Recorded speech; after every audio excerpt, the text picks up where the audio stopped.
तो नमस्कार दोस्तों, बहुत बहुत स्वागत है आप सभी लोगों का दोस्तों एग्जाम कौशल यूट्यूब चैनल पर। तो एक बहुत ही बढ़िया वाली लेक्चर सीरीज आप लोगों के लिए स्टार्ट कर रहे हैं दोस्तों, जिसमें मैं आप लोगों को बायोलॉजी के 500 प्रश्न बताऊंगा और दोस्तों यही प्रश्न आपके एग्जाम में पूछे जाएंगे।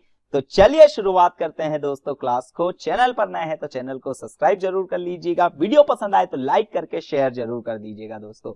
ठीक है, तो मैं अनिल देवड़ा दोस्तों बहुत बहुत स्वागत करता हूं आप सभी लोगों का एग्जाम कौशल यूट्यूब चैनल पर। तो चलिए दोस्तों क्लास को आरंभ करते हैं। आज की क्लास का पहला प्रश्न क्या है दोस्तों, तो निम्न में से कोशिका की खोज किसने की थी? निम्न में से कोशिका की खोज किसने की थी? Who among the following discovery of the cell? Robert Hooke ने, Anton van Leeuwenhoek, Edward Jenner या डुजार्डीन ने? तो जल्दी से दोस्तों इसका कमेंट करके आंसर दीजिए। ठीक है, तो चलिए देखते हैं इसका आंसर क्या होगा दोस्तों। तो इसका correct answer option number A है, रॉबर्ट हुक ने दोस्तों कोशिका की खोज करी थी। तो रॉबर्ट हुक ने दोस्तों कोशिका की खोज करी थी। आइए बाकी चार ऑप्शन से भी देख लेते हैं कुछ कुछ। सबसे पहला है ऑप्शन नंबर ए, रॉबर्ट हुक, जो कि हमारा करेक्ट आंसर था दोस्तों। तो रॉबर्ट हुक ने खोज की थी कोशिका की दोस्तों। अब यहां पर कोशिका की खोज सर्वप्रथम ब्रिटिश वैज्ञानिक रॉबर्ट हुक ने 1665 में कॉर्क क्या होता है दोस्तों, लकड़ी की पतली छीलन को कॉर्क कहते हैं, कॉर्क के टुकड़े में की थी। उन्होंने कॉर्क के टुकड़े का सूक्ष्मदर्शी से अध्ययन किया और यह सूक्ष्मदर्शी उन्होंने खुद ने बनाया था दोस्तों। ठीक है, और पाया कि उसमें मधुमक्खी के छत्ते के समान संरचनाएं दिखाई दे रही है, जिन्हें देखकर उन्होंने कोष्ठकों नाम दिया था, कोशिका नाम दी थी दोस्तों। लैटिन शब्दों का शब्द है, एक शब्द होता है सेला। सेला का मतलब होता है छोटे कमरे। तो लकड़ी के अंदर जो उन्हें बहुत सारे छोटे छोटे कमरे दिखे थे और उन छोटे छोटे कमरों को ही दोस्तों उन्होंने सेला, और यहीं से शब्द उत्पत्ति हुई है, किसकी? सेल शब्द की उत्पत्ति हुई है। तो याद रखिएगा दोस्तों। जबकि ऑप्शन नंबर बी था Anton van Leeuwenhoek. Anton van Leeuwenhoek ने दोस्तों ये पहले व्यक्ति थे जिन्होंने जीवित कोशिका का अध्ययन किया था। तो ये हॉलैंड के निवासी थे एंटोन वैन ल्यूवेनहॉक। इन्होंने सन 1674 में इन्होंने दोस्तों जीवाणु की कोशिका को देखा था, अतः इन्हें जीवाणु विज्ञान का पिता भी कहा जाता है। तो याद रखिएगा दोस्तों, जीवाणु विज्ञान का पिता किसे कहा जाता है? एंटोन वैन ल्यूवेनहॉक को कहा जाता है, और यही वो व्यक्ति है जिन्होंने सर्वप्रथम जीवित कोशिका को देखा था, जबकि रॉबर्ट हुक ने मरी हुई कोशिका को देखा था दोस्तों। एडवर्ड जेनर की बात कर लेते हैं, जो कि ऑप्शन नंबर सी था हमारा। एडवर्ड जेनर ने दोस्तों किसके? चेचक के टीके की खोज की थी, और इसी वजह से इन्हें इम्यूनोलॉजिस्ट का पिता कहा जाता है, हमारे इम्यून सिस्टम का दोस्तों पिता कहा जाता है। जबकि ऑप्शन नंबर डी था हमारे सामने कि सन 1835 में डुजार्डीन नामक वैज्ञानिक ने जीव द्रव्य की खोज की थी। कोशिका के अंदर का जो द्रव होता है, जिसे साइटोप्लाज्म भी कहते हैं दोस्तों, इसकी खोज करी थी और नाम रखा था, सारकोड नाम दिया था दोस्तों। जबकि 1840 में फिर IJE पुरकिंजे, जिन्होंने जीव द्रव्य नाम दिया था, इन्होंने काफी विस्तृत अध्ययन किया था और जीव द्रव्य नाम दिया था। तो ये चारों ऑप्शन से दोस्तों चार चीजें आप लोगों को नई सीखने को मिलेगी। चलिए अगला क्वेश्चन है दोस्तों, प्रश्न नंबर दूसरा, निम्न में से कौन सी कोशिका में जन्म के बाद कोशिका विभाजन नहीं होता है? In which of the following cell division does not take place after the birth? पादप कोशिका, तंत्रिका कोशिका, नेफ्रॉन या शुक्राणु? Plant cell, nerve cells, nephron और स्पर्म सेल्स? तो दोस्तों इसका करेक्ट आंसर है ऑप्शन नंबर बी। इसका करेक्ट आंसर है, याद रखिएगा दोस्तों, तंत्रिका कोशिका हमारे शरीर की एकमात्र ऐसी कोशिका है जिनमें जन्म के बाद कोई कोशिका विभाजन नहीं होता है। केवल और केवल दोस्तों इनकी लंबाई में वृद्धि होती है। याद रखिएगा, केवल लंबाई में वृद्धि होती है, यानी 9 महीने की गर्भधारण के दौरान दोस्तों बच्चे के शरीर में जितनी तंत्रिका कोशिका एक बार विकसित हो चुकी ना, वो जन्म तक फिक्स, मरने तक उसके फिक्स रहती है, और संख्याओं में कम हो सकती है लेकिन बढ़ती कभी नहीं है दोस्तों, और लंबाई में इनमें वृद्धि होती है। ठीक है, साथ ही साथ में तंत्रिका कोशिका हमारे शरीर की, या दोस्तों पूरे सभी की बात की जाए तो सबसे लंबी कोशिका भी होती है। चलिए चारों ऑप्शन से कुछ कुछ चीजें जानते हैं। अब पादप कोशिका क्या होती है? पादप कोशिका केवल पेड़ पौधों में पाई जाती है, जिसकी कोशिका भित्ति सेल्यूलोज की बनी हुई होती है, और सेल्यूलोज का पाचन मनुष्य के शरीर के अंदर नहीं होता है, जो कि कोशिका का कैसा भाग है दोस्तों? जो कि कोशिका का एक मृत भाग है। ये भी स्पेशल बनाता है इस पॉइंट को। तंत्रिका कोशिका की बात करते हैं तो तंत्रिका कोशिका में जन्म के बाद कोई विभाजन नहीं होता है, केवल इसकी लंबाई में वृद्धि होती है, और हमारा मस्तिष्क तंत्रिका कोशिकाओं से ही मिलकर बना हुआ है, याद रखिएगा। और ये दोस्तों ये सबसे लंबी कोशिका भी है। किस तरीके की कोशिका है दोस्तों? ये सबसे लंबी कोशिका भी है। याद रखिएगा, अगर एग्जाम में पूछा जाता है कि सबसे लंबी कोशिका कौन सी होती है तो वो तंत्रिका कोशिका होती है दोस्तों। जबकि सबसे बड़ी कोशिका, दुनिया की सबसे बड़ी कोशिका शुतुरमुर्ग के अंडे की होती है दोस्तों, और सबसे छोटी कोशिका माइकोप्लाज्म गैलेसेप्टिकम की होती है। ये 2 पॉइंट और याद रखिएगा। नेफ्रॉन कोशिका दोस्तों, इसे छनन की प्राथमिक इकाई भी कहा जाता है। उत्सर्जन तंत्र की प्राथमिक इकाई नेफ्रॉन कोशिका को कहा जाता है। और ये कहां उपस्थित होती है दोस्तों? तो ये वृक्क में उपस्थित होती है, किडनी में उपस्थित होती है, याद रखिएगा। शुक्राणु कोशिका के बारे में तो यह पुरुषों में पाई जाने वाली जो मनुष्य के शरीर की सबसे छोटी कोशिका है। मनुष्य मतलब पूरी मानव जाति की बात कर रहे तो पूरी मानव जाति में उपस्थित सबसे छोटी कोशिका कौन सी है दोस्तों? ये है मनुष्य के, पुरुष के शुक्राणु, जो कि महिलाओं के अंदर नहीं पाए जाते। इनमें अर्धसूत्री कोशिका विभाजन होता है। अर्धसूत्री कोशिका विभाजन का मतलब दोस्तों एक ऐसा कोशिका विभाजन, एक ऐसा सेल डिवीजन जिसमें गुणसूत्र की संख्या दोस्तों आधी रह जाती है। और याद रखिएगा, इस प्रकार के अर्धसूत्री कोशिका विभाजन में 4 कोशिकाओं का निर्माण होता है, 4 संतति कोशिका का निर्माण होता है। ये बात भी इसे स्पेशल बनाती है। चलिए बढ़ते हैं अगले प्रश्न की ओर। अगला प्रश्न है दोस्तों कि एक विशेष कार्य करने वाले समान कोशिकाओं के समूह को क्या कहते हैं? A group of similar cell performing a special function is called. ऊतक कहेंगे, अंग कहेंगे, अंगतंत्र कहेंगे, या ऑप्शन नंबर डी इनमें से कोई नहीं? टिश्यू, ऑर्गन सिस्टम, या नन ऑफ दिस। तो दोस्तों इसका सही जवाब है, बिल्कुल सही पहचान रहे हो आप लोग। इसका करेक्ट आंसर है ऑप्शन नंबर ए, ऊतक। इसका बिल्कुल सही जवाब है टिश्यू। यानी दोस्तों समान मतलब कोशिकाएं क्या करती है? समान रूप से जन्म लेती हैं और सारी इकट्ठा होकर एक विशेष कार्य को परफॉर्म करती है। और दोस्तों कोशिकाओं के ऐसे ही समूह को ऊतक कहा जाता है। चलिए एक छोटे से सिस्टम से मैं आप लोगों को बताता हूं। जैसे ये आप लोगों के सामने एक बढ़िया वाला ड्रॉ आ गया है, ये सारी कोशिकाएं हैं। और देखिए कोशिकाएं उद्गम, देखिए संरचना की दृष्टि से सारी एक जैसी दिख रही हैं, और ये सब इकट्ठी होकर मिलकर ऊतक का निर्माण करती है दोस्तों। इस तरीके से ऊतक दिखाई देता है। फिर ऊतक ये लंबे लंबे फाइबर लाइक स्ट्रक्चर्स होते हैं जिनका निर्माण करती है। और दोस्तों ये ऊतक मिलकर फिर बनाते हैं क्या? तो भैया एक स्पेशल अंग, यहां पर दिल के बारे में बात कर दी गई है, तो इन्होंने मिलकर दिल का निर्माण कर दिया। और दिल और दोस्तों और इसी तरीके से अंग मिलकर पूरा एक सिस्टम बनाते हैं जिसे ऑर्गन सिस्टम या अंगतंत्र कहेंगे।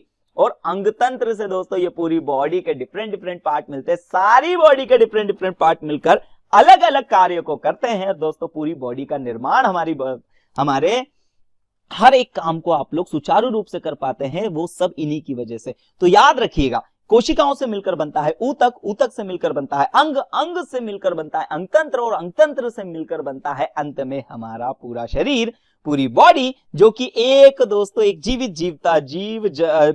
प्राणी इसे हम कह सकते हैं। ठीक है, चलिए अब इनके बारे में एक एक करके देख लेते हैं दोस्तों। ऊतक, तो ऊतक क्या है? किसी जीव के शरीर में कोशिकाओं के समूह को ऊतक कहते हैं जिनकी उत्पत्ति एक समान होती है। यानी सारी कोशिकाएं एक समान, एक ही जैसे कार्य करने के लिए उत्पत्ति होती है उनके दोस्तों, और वे एक विशेष कार्य को करती हैं, ऊतक कहलाते हैं। जबकि अंग के बारे में अगर बात कर ले दोस्तों, तो जीव विज्ञान की दृष्टि से एक विशिष्ट कार्य करने वाले ऊतकों के समूह को दोस्तों अंग कहेंगे। जबकि अंगतंत्र क्या होता है दोस्तों? अंगतंत्र कार्य की दृष्टि से आपस में संबंधित अंगों के समूह को अंगतंत्र यानी ऑर्गन सिस्टम कहते हैं दोस्तों। उदाहरण के लिए देखिए एक एग्जांपल ले लेते हैं, जैसे मूत्र तंत्र। मूत्र तंत्र को हम उत्सर्जी तंत्र भी कहते हैं। मूत्र तंत्र में वे सभी अंग सम्मिलित हैं जो मूत्र का उत्पादन करेंगे, भंडारण मतलब उसे संग्रहित करके रखेंगे, वहन मतलब उसे शरीर के बाहर निकालने के लिए काम आते हैं, वो सभी दोस्तों अंग तंत्र हो जाएंगे। जबकि ऑप्शन नंबर डी तो था इनमें से कोई नहीं। चलिए प्रश्न नंबर 4 की तरफ बढ़ते हैं। निम्नलिखित में से किसे जीवन का भौतिक आधार माना जाता है? बहुत महत्वपूर्ण प्रश्न है दोस्तों, जरूर याद रखिएगा इसे। Which of the following considered as a physical base of light या फिजिकल यूनिट ऑफ लाइट इसे कहा जा सकता है? कोशिका भित्ति, कोशिका झिल्ली, माइटोकॉन्ड्रिया या जीव द्रव, cell wall, cell membrane, mitochondria या साइटोप्लाज्म। तो दोस्तों बिल्कुल इसका करेक्ट आंसर है दोस्तों ऑप्शन नंबर डी, यानी जीव द्रव्य को दोस्तों जीवन का भौतिक आधार कहा जाता है। ऐसा क्यों कहा जाता है दोस्तों?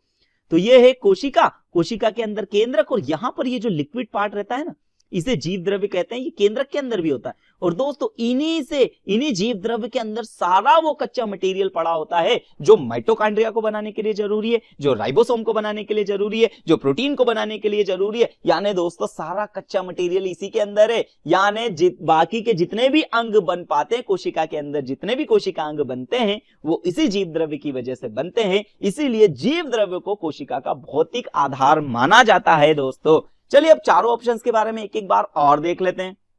कोशिका भित्ति, तो दोस्तों जीवाणु एवं वनस्पति कोशिकाओं के कोशिका झिल्ली के बाहर, कोशिका झिल्ली के बाहर निर्जीव, मतलब याद रखिएगा इनमें कोई जीवन नहीं होता। पारगम्य, पारगम्य का मतलब कुछ स्पेशल चीजों को बाहर जाने देगी, कुछ चीजों को अंदर आने देगी, मोटी दीवार पाई जाती है दोस्तों, उसे कोशिका भित्ति कहते हैं। यह कोशिका का निर्जीव भाग होता है। कोशिका भित्ति का प्रयोग हम कहां करते हैं? अखबारी कागज बनाने में करते हैं, कागज बनाने में करते हैं दोस्तों, वस्त्र, लकड़ी के फर्नीचर बनाने में इसका उपयोग किया जाता है। बहुत शानदार दोस्तों। अगला ऑप्शन है हमारे पास कोशिका झिल्ली। तो कोशिका झिल्ली क्या होती है? यह सजीव अर्धपारगम्य, अर्धपारगम्य मतलब दोस्तों अर्धपारगम्य, ये बहुत अच्छे से याद रखिएगा, सेमी परमिएबल मेम्ब्रेन, मतलब दोस्तों थोड़ा सा ये कोशिका झिल्ली अपने अंदर के थोड़े से दाब में परिवर्तन करके कुछ चीजों को अंदर ले सकती है, कुछ चीजों को बाहर निकाल सकती है, इसीलिए इसे अर्धपारगम्य झिल्ली कहा जाता है। ये बनी किसकी होती है? फास्फोलिपिड और कोलेस्ट्रॉल की दोहरी झिल्ली होती है दोस्तों। दोहरी झिल्ली मतलब डबल मेम्ब्रेन होती है, दो लेयर से मिलकर बनी होती है। जबकि माइटोकॉन्ड्रिया को दोस्तों कोशिका का पावर हाउस भी कहा जाता है। ये बहुत अच्छी तरीके से याद रखिएगा। अब माइटोकॉन्ड्रिया की खोज अल्टमैन ने करी थी, परंतु नाम इसे माइटोकॉन्ड्रिया बेंडा ने दिया था, तो ये बहुत अच्छे से याद रखिएगा। यहीं पर कोशिकीय श्वसन होता है और दोस्तों यहीं पर एटीपी यानी एडिनोसिन ट्राइफॉस्फेट का निर्माण होता है दोस्तों। अब ये एटीपी क्या है? जिस तरीके से आपके घर में बिल आता है, आपके घर में जब इलेक्ट्रिसिटी का बिल आता है तो बोलते हैं ना 5 यूनिट बिल आ गया, 10 यूनिट बिल आ गया, उसी तरीके से एक कोशिका के अंदर कितनी ऊर्जा बन रही है, उस ऊर्जा को नापने की इकाई को दोस्तों एटीपी कहा जाता है, एडिनोसिन ट्राइफॉस्फेट कहा जाता है। जनरली एक बार मनुष्य की कोशिकाओं में एक बार पूर्ण तरीके से श्वसन होने पर 38 एटीपी के मॉलिक्यूल बनते हैं, ये भी अच्छी तरीके से याद रखिएगा। और दोस्तों इसे कोशिका का ऊर्जा ग्रह यानी power house of the cell भी कहा जाता है। अगला ऑप्शन डी देख लेते हैं दोस्तों, जीव द्रव्य। जीवधारियों की प्रत्येक कोशिका में उपस्थित जीवित पदार्थ को जीव द्रव्य कहते हैं। यही जीवन का सार है, यही जीवन का सार है। जीव द्रव्य की खोज डुजार्डिन ने की थी, याद रखिएगा डुजार्डिन ने सन 1835 में की थी, जिसे इन्होंने सार्कोड नाम दिया था, परंतु बाद में पुरकिंजे ने भैया इसे जीव द्रव्य नाम दिया और हक्सले भाई साहब जी ने इसे जीवन का भौतिक आधार कहा था। सन 1863 की बात है ये। तो बहुत अच्छी तरीके से आप लोगों को समझ में आया होगा। चलिए अगले प्रश्न की तरफ बढ़ते हैं। तो प्रश्न नंबर 5 का है हमारे सामने। प्रश्न नंबर 5 है सेल्यूलोज भित्ति किसकी कोशिकाओं में पाई जाती है? दोस्तों भित्ति का मतलब सेल वॉल की बात हो रही है, ठीक है, बाहर से समझ, लेकिन वो सेल वॉल सेल्यूलोज की बनी होनी चाहिए। तो ये किस कोशिकाओं में पाई जाती है? Cellulose wall is found the those the cells animals, animal cell, bacteria, fungus या प्लांटी। दोस्तों जंतु कोशिका में, बैक्टीरिया, कवक या पादप कोशिका में। तो जल्दी से दोस्तों इसका सही जवाब आप सभी लोग बिल्कुल, मुझे उम्मीद है बिल्कुल लगा पा रहे हैं दोस्तों। इसका करेक्ट आंसर कौन सा है? ऑप्शन नंबर डी, पादप कोशिकाओं में। दोस्तों पादप कोशिका में भित्ति, देखिए बैक्टीरिया में भी कोशिका भित्ति पाई जाती है, लेकिन वो सेल्यूलोज की नहीं बनी हुई होती है, जबकि पादप कोशिका की जो कोशिका भित्ति होती है वो सेल्यूलोज की बनी हुई होती है। ठीक है, चलिए अब 4 ऑप्शंस के बारे में देखते हैं जल्दी से। जंतु कोशिका की अगर बात करते हैं दोस्तों, तो जंतु कोशिका में केवल कोशिका झिल्ली पाई जाती है दोस्तों, कोशिका भित्ति होती ही नहीं है।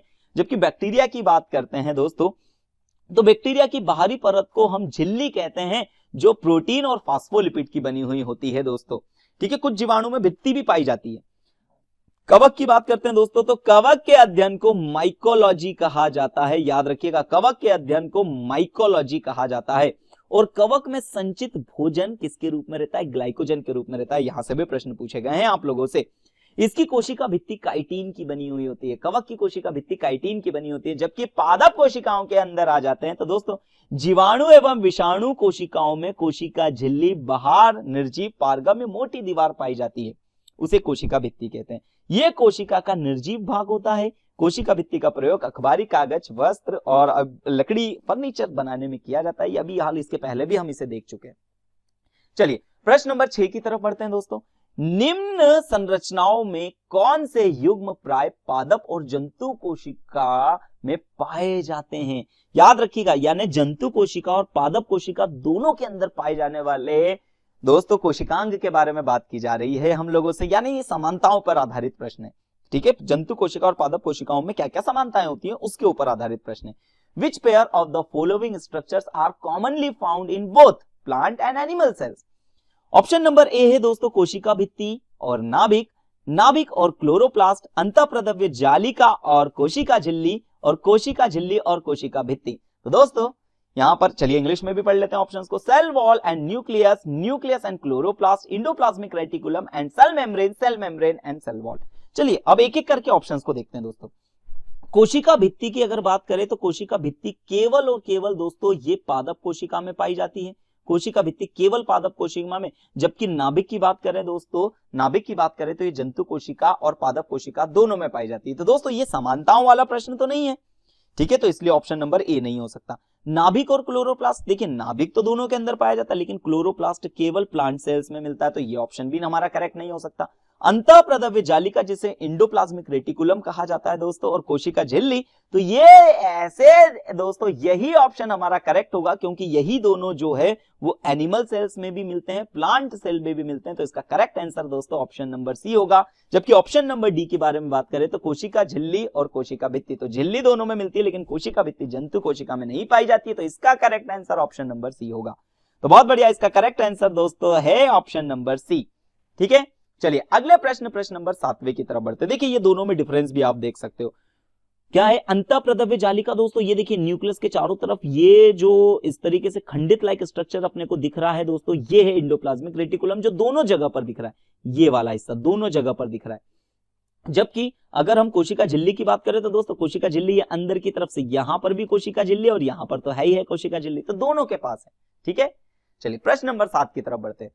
निम्न में से किस कोशिकांग को यूकैरियोटिक कोशिकाओं के भीतर प्रोकैरियोटिक कोशिकाएं माना जाता है?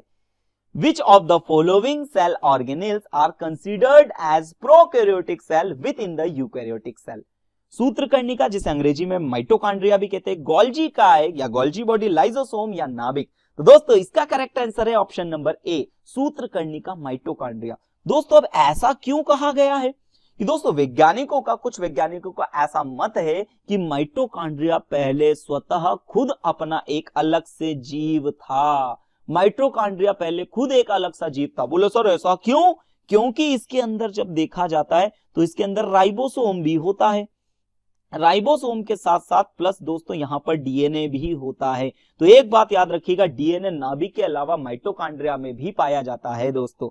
तो इस वजह से क्या होता है कि ऐसा माना जाता है कि जब अगर इसके अंदर डीएनए है तो ये भूतकाल में कभी क्या रहे होंगे दोस्तों, ये स्वतंत्र जीव रहे होंगे जो कि आज यूकैरियोटिक कोशिकाओं के अंदर दोस्तों इन्हें मजदूरों के रूप में काम किया जा रहा है। ऐसे कुछ वैज्ञानिकों का मत है, ये आज भी खोज का विषय है कि डीएनए क्यों है इसके अंदर। लेकिन यहां से एक प्रश्न बनता है कि नाभिक के अलावा डीएनए कहां पाया जाता है दोस्तों? तो नाभिक के अलावा डीएनए माइटोकॉन्ड्रिया के अंदर पाया जाता है। ठीक है, तो दोस्तों ये है यूकैरियोटिक कोशिका, और यूकैरियोटिक कोशिकाओं में ये ब्लू लाइक स्ट्रक्चर है ना, तो यहां पर ही होता है दोस्तों, क्या होता है, यहीं पर डीएनए भी होता है। और इस डीएनए की वजह से बिना केंद्रक से पूछे जरूरत पड़ने पर ये अपनी संख्याओं को 2 भी कर सकते हैं दोस्तों, 2 कर सकते हैं, 4 कर सकते हैं, अपने हिसाब से संख्याएं बढ़ा लेते हैं। ठीक है, चलिए तो दोस्तों ये होता है हमारे सामने कौन, माइटोकॉन्ड्रिया। और दोस्तों इसके अंदर ये वाले जो स्ट्रक्चर फैले हुए ना, ये कुछ इस तरीके से, इसे ही कहा जाता है दोस्तों ये जेनेटिक मटेरियल, और ये ग्रीन कलर के राइबोसोम है। ठीक है, चलिए अब आगे बढ़ जाते हैं दोस्तों प्रश्न नंबर 8 की तरफ। प्रश्न नंबर 8 क्या है, निम्न में से कौन सा अंग केवल पादप कोशिका में पाया जाता है? Which of the following organelles is found only the plant cell? अंतःप्रदव्य जालिका, प्लास्टिड, कोशिका झिल्ली और माइटोकॉन्ड्रिया। तो दोस्तों इसका करेक्ट आंसर, बिल्कुल इसका correct answer option number B है, प्लास्टिड। प्लास्टिड दोस्तों जिसे लवक भी कहा जाता है। ये लवक मुख्यतः दोस्तों 3 प्रकार के होते हैं। 3 प्रकार के कौन कौन से होते हैं? सबसे पहला होता है अवर्णी लवक, जिसके अंदर कोई कलर नहीं होता है। दूसरा होता है दोस्तों वर्णी लवक, और तीसरा होता है हमारे पास में हरित लवक। हरित लवक। चलिए आगे चलते हैं, इनके बारे में अब तीनों के बारे में जान लेते हैं। तो इसका देखिए, अब यहाँ पर ऑप्शन ए की बात करते हैं तो अंतःप्रद्रव्य जालिका तो दोनों के अंदर मिलती है, कोशिका झिल्ली भी दोनों, माइटोकॉन्ड्रिया भी दोनों के अंदर, लेकिन प्लास्टिड केवल और केवल ये पादप कोशिकाओं में पाया जाता है दोस्तों, यानी ये सिर्फ प्लांट सेल्स में मिलता है। चलिए तो दोस्तों ये है, ये यहां से दिख रहा होगा ना, ये ग्रीन ग्रीन लाइक स्ट्रक्चर, ये है दोस्तों। तो ये केवल और केवल पादप कोशिकाओं में मिलता है, जंतु कोशिका में देखने को नहीं मिलता है। ठीक है, तो याद रखिएगा। अच्छा, अवर्णी लवक जिसमें कोई कलर नहीं होता, वर्णी लवक जिसमें हरे रंग को छोड़कर सारे कलर होते हैं, और हरित लवक दोस्तों हरे रंग जो कि फोटोसिंथेसिस को करते हैं। चलिए अब आगे बढ़ जाते हैं प्रश्न नंबर 90 की तरफ। आ गया वह प्रश्न जिसका था इंतजार, जिसका मुझे था इंतजार, वो प्रश्न आ गया है। तो नाभिक के अलावा डीएनए कहां मिलता है दोस्तों? तो where is the DNA found beside the nucleus? भैया नाभिक के अलावा कहां मिलेगा? राइबोसोम में, अंतःप्रद्रव्य जालिका में, माइटोकॉन्ड्रिया में या गोल्गी काय में? राइबोसोम, एंडोप्लाज्मिक रेटिकुलम, माइटोकॉन्ड्रिया या गोल्गी एपरेटस या गॉल ब्लैडर भी इसे कहा जाता है। तो दोस्तों इसका करेक्ट आंसर कौन सा हो जाएगा? Option number C. अभी हाल हमने देखा था दोस्तों कि माइटोकॉन्ड्रिया एक ऐसा सेल ऑर्गेनेल है जिसमें डीएनए मिलता है, और ये बिना नाभिक को सूचना दिए जरूरत पड़ने पर दोस्तों अपनी संख्या में वृद्धि कर सकता है, और इसे ही कोशिका का ऊर्जा ग्रह भी कहते हैं दोस्तों। इसे ही कोशिका का ऊर्जा ग्रह यानी power house of the cell कहा जाता है। Power house of the cell भी इसे ही कहा जाता है। ठीक है, तो ये अभी हाल अपन इस बारे में डिस्कस कर चुके हैं दोस्तों। चलिए अगला प्रश्न, प्रश्न नंबर 10वां, कि निम्न में से किस कोशिकांग को आत्महत्या की थैली कहा जाता है? माइटोकॉन्ड्रिया को, केंद्रक को, हरित लवक को या लाइजोसोम या लाइकन को? दोस्तों mitochondria, nucleus, chloroplast, lysosome, which of the following cell organelles is called suicide bag? तो दोस्तों इसका करेक्ट आंसर है ऑप्शन नंबर डी। तो ऑप्शन नंबर डी इसका करेक्ट है दोस्तों, लाइजोसोम, यानी हिंदी में इसे लायनकाय भी कहा जाता है। ठीक है, इसे कोशिका का आत्महत्या की थैली कहते हैं। क्यों कहते हैं दोस्तों? तो चलिए इसे समझते हैं। क्या होता है कि ये बनाई मैंने एक बढ़िया सी कोशिका के अंदर ये नाभिक, और दोस्तों यहां पर मैंने जैसे ये बना दिया, ये है हमारे पास में क्या? लाइजोसोम। हालांकि गोल स्ट्रक्चर होते हैं, लेकिन थोड़ा सा डिफरेंशिएट क्रिएट करने के लिए मैंने बना दिया। अब दोस्तों कोशिका के अंदर जितना भी कचरा, कोशिका के अंदर, भैया अब हम रहते हैं तो हमारे घर से भी कचरा निकलता है, उस कचरे को हम सही जगह ठिकाने लगाते हैं। उसी तरीके से कोशिका के अंदर जो भी कचरा होता है दोस्तों, उस कचरे को इसके अंदर डाल दिया जाता है, और इसके अंदर भरे हुए रहते हैं दोस्तों 24 हाइड्रोलिटिक एंजाइम्स रहते हैं। कौन से? 24 प्रकार के हाइड्रोलिटिक एंजाइम्स रहते हैं दोस्तों। अब 24 हाइड्रोलिटिक एंजाइम रहते हैं, और ये दोस्तों करीब करीब हर चीज को पचा सकते हैं दोस्तों। कोशिका के अंदर न्यूक्लियस को पचा सकते हैं, डीएनए को पचा सकते हैं, माइटोकॉन्ड्रिया को पचा सकते हैं, जीव द्रव्य को पचा सकते हैं, सभी को पचा लेते हैं। और दोस्तों बस इसी के अंदर जो भी कचरा डालते हैं ना, तो ये 24 हाइड्रोलिटिक एंजाइम उसको खा लेते हैं दोस्तों, और बिल्कुल लास्ट तक नहीं छोड़ते, मारते भी है, खा भी लेते। अब लेकिन ऐसा भी देखा जाता है कि जब इस कोशिका की इस झिल्ली में, लाइजोसोम की इस झिल्ली में कभी क्षति हो जाती है, और ये अगर निकल गए बाहर, तो भैया ये पूरी कोशिका के अंदर तोड़ फोड़ मचा देते हैं। ये 24 हाइड्रोलिटिक एंजाइम पूरी कोशिका को ही पचा देते हैं, और कोशिका का ही नामो निशान खत्म हो जाता है। इसीलिए लाइजोसोम को कोशिका की आत्महत्या की थैली कहा जाता है दोस्तों। ठीक है, तो इसलिए याद रखिएगा। तो चलिए अब आगे और इनके और ऑप्शंस को देख लेते हैं। माइटोकॉन्ड्रिया को तो दोस्तों कोशिका का ऊर्जा ग्रह कहते हैं, power house of the cell. केंद्रक को कहा जाता है दोस्तों कोशिका का मस्तिष्क, या केंद्रक को दोस्तों सीपीयू भी कहा जाता है, central processing unit of the cell भी कहा जाता है। हरित लवक को पादप कोशिका का रसोई घर कहा जाता है, क्योंकि यहीं पर तो प्रकाश संश्लेषण होता है, खाना निर्माण यहीं पर होता है। लाइजोसोम को दोस्तों क्या कहा जाता है? तो लाइजोसोम को आत्महत्या की थैली कहा जाता है। लाइजोसोम को क्या कहा जाता है दोस्तों? आत्महत्या की थैली कहा जाता है। ये भी बात बहुत अच्छी तरीके से याद रखिएगा। तो लाइजोसोम को आत्महत्या की थैली कहा जाता है। चलिए प्रश्न नंबर 11वें की तरफ बढ़ते हैं। कोशिका का ऊर्जा ग्रह किसे कहते हैं? माइटोकॉन्ड्रिया, केंद्रक, केंद्रिका, लाइजोसोम। तो ऑप्शन नंबर ए इसका करेक्ट है। माइटोकॉन्ड्रिया को दोस्तों कोशिका का पावर हाउस कहा जाता है। Which of the cell is energy house of the cell? तो दोस्तों माइटोकॉन्ड्रिया, ऑप्शन नंबर ए इसका करेक्ट है। जस्ट अभी हम देख चुके हैं। चलिए अगले प्रश्न 12वें की तरफ बढ़ते हैं। कोशिका में राइबोसोम की अनुपस्थिति में कौन सा कार्य उचित रूप से संपन्न नहीं होगा? अगर राइबोसोम नहीं होगा तो कौन सा कार्य नहीं हो पाएगा एक कोशिका के अंदर? Which functions would not be performed properly in the absence of ribosome in the cell? उत्सर्जन, कोशिका विभाजन, प्रोटीन संश्लेषण, प्रकाश संश्लेषण, emission, cell division, protein synthesis और फोटोसिंथेसिस। तो दोस्तों इसका करेक्ट आंसर कौन सा है? तो इसका करेक्ट आंसर है दोस्तों ऑप्शन नंबर सी, क्योंकि दोस्तों याद रखिएगा राइबोसोम को कोशिका की प्रोटीन फैक्ट्री कहा जाता है।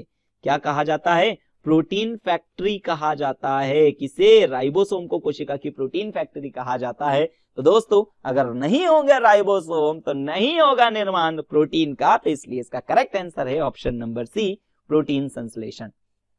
प्रश्न नंबर 13 की तरफ बढ़ते हैं दोस्तों। निम्न में से कौन सा कोशिकांग का एक मृत भाग होता है? यहां से भी प्रश्न पूछे जाते हैं। जीवित भाग कौन सा है, मृत भाग कौन सा है? Which of the following cell, ठीक है, which of the following cell organelles is the dead part of the cell? Cell wall, nucleus, nucleolus या लाइसोसोम? तो दोस्तों बिल्कुल बार बार इसके बारे में बात की जा चुकी है दोस्तों, तो इसका सही जवाब ऑप्शन नंबर ए हो जाएगा, यानी कोशिका भित्ति। कोशिका भित्ति पादप कोशिकाओं में पाई जाती है, जंतु कोशिका में नहीं पाई जाती है। यह कोशिका का मृत भाग होता है, सेल्यूलोज का बना हुआ होता है। सेल्यूलोज का पाचन मनुष्य के शरीर में नहीं होता है। ठीक है, चलिए प्रश्न नंबर 14 की तरफ बढ़ते हैं। निम्नलिखित में से किसके मध्य साइनेप्स अंतराल स्थित होता है? Between which of the following is synapse gaps located? Option number A है दो तंत्रिका कोशिका में, मस्तिष्क और मेरुरज्जु में, दो गुर्दों में, या ऑप्शन नंबर डी इनमें से कोई नहीं। Into nerve cell, into brain, in the brain and spinal cord, into kidneys, या नन ऑफ दिस? तो दोस्तों इसका correct answer option number A है। इस तरीके से आपने कभी छोटी क्लास में दोस्तों पढ़ा होगा, 10वीं में ये काफी महत्वपूर्ण प्रश्न बनता था दोस्तों। इस तरीके से ये होता है जिसे सूत्र युग्मन भी कहा जाता है, या अंग्रेजी में इसे ही साइनेप्स भी कहा जाता है। तो दोस्तों ये दो तंत्रिका कोशिका के मध्य में बनते हैं और इन्हीं के माध्यम से एक कोशिका से सूचना दूसरी कोशिका के अंतर्निहित हो पाती है दोस्तों। तो इसलिए correct answer option number A है। ठीक है, प्रश्न नंबर 15, निम्न में से कौन सी संरचना जंतु कोशिका और पादप कोशिका में विभेदित करती है? मतलब इस बार अंतर बताना है कि जंतु कोशिका और पादप कोशिका में अंतर कौन सा है दोस्तों। और याद रखिएगा ये सारे प्रश्न बहुत ही महत्वपूर्ण हैं और दोस्तों इसीलिए मैंने स्लोगन बनाया है, क्या? इसको लगा डाला तो एग्जाम झींगा लाला। भैया ये गारंटी है मेरी, आप लगा लीजिए सारे प्रश्न और एग्जाम में झींगा लाला करते हुए आप आएंगे। Which of the following structures different animal cells from the plant cells? Ribosome, mitochondria, DNA और सेंट्रियोल? तो दोस्तों इसका करेक्ट आंसर है कौन सा? ऑप्शन नंबर डी इसका करेक्ट आंसर है दोस्तों, सेंट्रियोल। सेंट्रियोल दोस्तों ये केवल मुख्यतः दोस्तों जंतु कोशिका में पाया जाता है। किसमें पाया जाता है? जंतु कोशिका में। सिलेंडरल लाइक स्ट्रक्चर होता है जो कोशिका विभाजन में महत्वपूर्ण भूमिका निभाता है। किस विभाजन में? कोशिका विभाजन में दोस्तों महत्वपूर्ण भूमिका निभाता है। सबसे खास महत्वपूर्ण भूमिका कोशिका विभाजन के समय यह निभाता है। तो करेक्ट आंसर कौन सा? इसका ऑप्शन नंबर डी। चलिए इन ऑप्शन से थोड़ा सा और देख लेते हैं कैसा दिखता है सेंट्रियोल। दोस्तों ये जंतु कोशिका है, अब इसके अंदर ये छोटा सा दिख रहा है ना, इसे दोस्तों सेंट्रोसोम या सेंट्रियोल भी कहा जाता है दोस्तों। और ये दो मतलब क्वांटिटी वाइज दो होते हैं दोस्तों, इस तरीके से सिलेंड्रिकल लाइक स्ट्रक्चर होते हैं जो कोशिका विभाजन के समय महत्वपूर्ण भूमिका को निभाते हैं। प्रश्न नंबर 16 की तरफ बढ़ते हैं। निम्नलिखित में से कौन सबसे बड़ा कोशिकांग है? कौन सबसे बड़ा कोशिकांग है दोस्तों? अब देखिए ऐसे अगर पूछा जाए कि सबसे बड़ा कोशिकांग कौन सा है, तो दोस्तों सबसे बड़ी कोशिकांग अगर अपन बात कर लेते हैं, यहां पर समझिएगा, सबसे बड़ा कोशिकांग अगर केवल और केवल हमसे पादप कोशिका का पूछा जाए तो पादप कोशिका में सबसे बड़ा कोशिकांग जो होता है वो तो बेसिकली कौन सा होता है दोस्तों? वो सबसे बड़ा होता है वैक्यूल्स, जिसे रिक्तिकाएं कहा जाता है, रिक्तिका कहा जाता है। उसके बाद दूसरा सबसे बड़ा ऑर्गन होता है दोस्तों प्लास्टिड, जिसे लवक भी कहा जाता है। दूसरा सबसे बड़ा ऑर्गन होता है प्लास्टिड। जबकि जंतु कोशिका में अगर बात करी जाए तो जंतु कोशिका का सबसे बड़ा कोशिकांग जो होता है दोस्तों वो केंद्रक होता है। सबसे बड़ा कोशिकांग कौन सा होता है? केंद्रक होता है।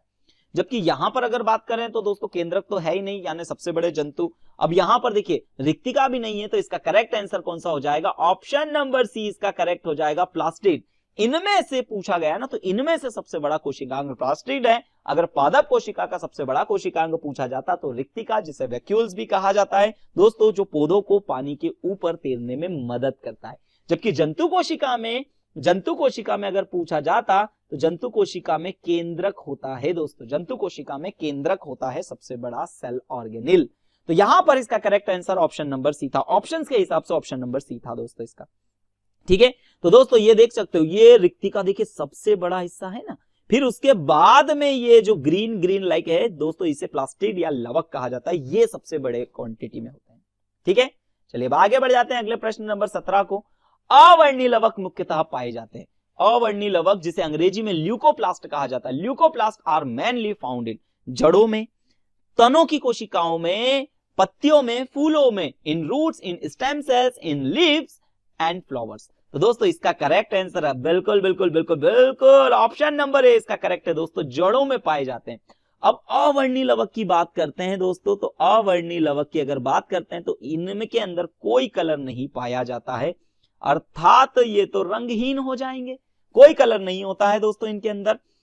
और ये मुख्यतः क्या करता है दोस्तों? भोज्य पदार्थ का संचय करते हैं। क्या करते हैं? मुख्यतः भोज्य पदार्थ का संचय करते हैं, भोज्य पदार्थ को संचय करने का इनका काम होता है। ये 3 प्रकार के होते हैं। चलिए आगे चल के और ऑप्शन। तो लवक दोस्तों, लवक मुख्यतः 3 प्रकार के होते हैं। लवक प्रोकैरियोटिक कोशिकाओं में कवकों को छोड़कर सभी पादप कोशिकाओं में पाई जाती है। लवक की खोज दोस्तों ई हैकल ने सन 1865 में की थी, परंतु प्लास्टिड शब्द का प्रयोग AMFW सिम्पर ने किया था दोस्तों। सिम्पर ने रंगों के आधार पर इन्हें 3 भागों में बांटा है। कौन कौन से? अवर्णीय लवक जिसे ल्यूकोप्लास्ट भी कहा जाता है, वर्णीय लवक क्रोमोप्लास्ट, और दोस्तों ऑप्शन नंबर तीसरा है हरित लवक क्लोरोप्लास्ट। दोस्तों इनके अंदर कोई रंग नहीं पाया जाता, इसका मतलब ये तो हो जाएंगे रंगहीन। वर्णीय लवक में दोस्तों हरे रंग को छोड़कर, कौन से? हरे रंग को छोड़कर, जितना हरे रंग को छोड़कर दोस्तों जितने भी कलर्स अपने को देखने को मिलते हैं ना, जो मुख्यतः फूलों के अंदर, फूलों और बीजों के अंदर, फलों के अंदर देखने को मिलता है, वो सब इसी लवक की क्रोमोप्लास्ट यानी वर्णीय लवक की वजह से आते हैं। जबकि हरित लवक दोस्तों इसका कलर कौन सा होता है? ये हरे रंग का होता है, और इसका मुख्य कार्य प्रकाश संश्लेषण होता है, मुख्य कार्य प्रकाश संश्लेषण होता है। तो ये भी चीजें बहुत अच्छे से याद रखिएगा। चलिए दोस्तों बढ़ते हैं अगले प्रश्न नंबर 18 की तरफ। फूलों और बीजों को विभिन्न प्रकार का आकर्षक रंग कौन प्रदान करता है? Gives different type of attractive colour to flowers and seed. Leucoplast, chromoplast, chloroplast, या ऑप्शन नंबर डी इनमें से कोई नहीं। Leucoplast, chromoplast, chloroplast. ठीक है, चलिए तो दोस्तों सही जवाब बिल्कुल बिल्कुल बिल्कुल दोस्तों अवर्णीय लवक, अवर्णीय लवक, अवर्णीय लवक तो दोस्तों ल्यूकोप्लास्ट को कहा जाता है। तो इसका correct answer option number B होगा, क्रोमोप्लास्ट को कहा जाता है दोस्तों। तो हरे रंग को छोड़कर सारे के सारे क्रोमोप्लास्ट होते हैं। जस्ट अभी हम इस बारे में यहां पर बात कर चुके हैं, ये रहा क्रोमोप्लास्ट, वर्णीय लवक। तो हिंदी माध्यम वाले दोस्तों दोनों में याद रखिएगा ऐसे प्रश्न। क्रोमोप्लास्ट देखिए यहां पर हिंदी में लिखा हुआ आ गया है, तो ध्यान रखिएगा, नजर हटी दुर्घटना घटी।